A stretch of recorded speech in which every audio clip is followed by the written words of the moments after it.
So here we are, and now we have a scar that's almost parallel to the right nasolabial groove.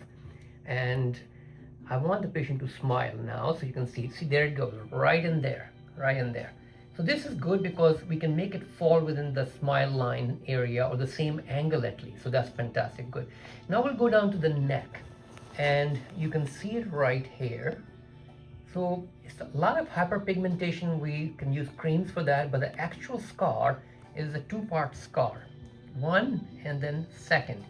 So we have to excise it. We have good horizontal lines to follow, so it should blend really well. And afterwards, we'll need laser, microneedling, all the ancillary things that can maximize the result. So we will do all that as well. Let's show you. Come on down here. So our patient has the scar here. First, I always define the boundaries of the scar before I create anything. So this is the depressed area. That's the most important area that needs to go. Now I'm going to have the patient smile because he won the lottery. There we go. Perfect. So you can see how now it's easy for me to go ahead and mark this. And if you notice, it's not even an ellipse. It's almost like a manta ray kind of mark where now this is going to work really, really well. I'm very excited. So right here, you can see I marked the ellipse right there for the scar. And we have a very good direction. If you notice the lines are going this way. Very nice and parallel. So now that I've defined it, this is the direction.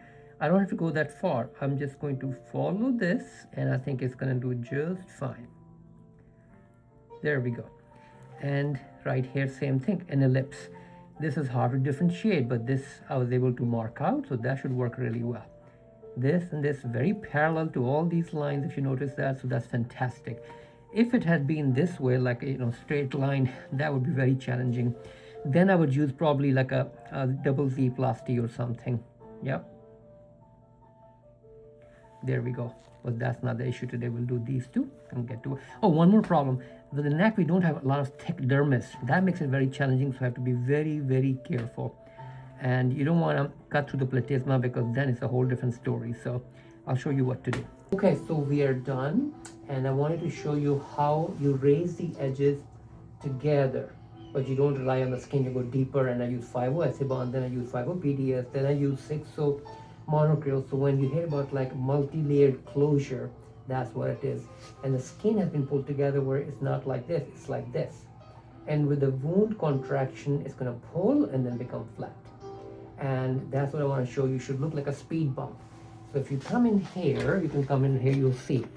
It's like it almost looks like a caterpillar.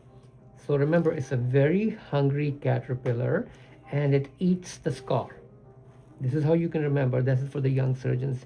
Very hungry caterpillar eating the scar. There you go. Here we are, done and very happy with it. I'm gonna have the patient smile again. There we go. You can see how the beautiful curve comes through, and I like that. Excellent. And the strong, deep dermal closure with 5-O-ethibond deep inside, so that's going to protect it from widening. As we come down to the neck area, you'll see those two incisions, and they look great. They're raised, and they're protected with multiple layers, including 5-O-ethibond in the deepest layer of soft tissues. And this looks great. Remember, as I said earlier, it's a raised scar. It is like a caterpillar. So for the young surgeons again, let the very hungry caterpillar eat the scar. Click the link below to get a free consultation.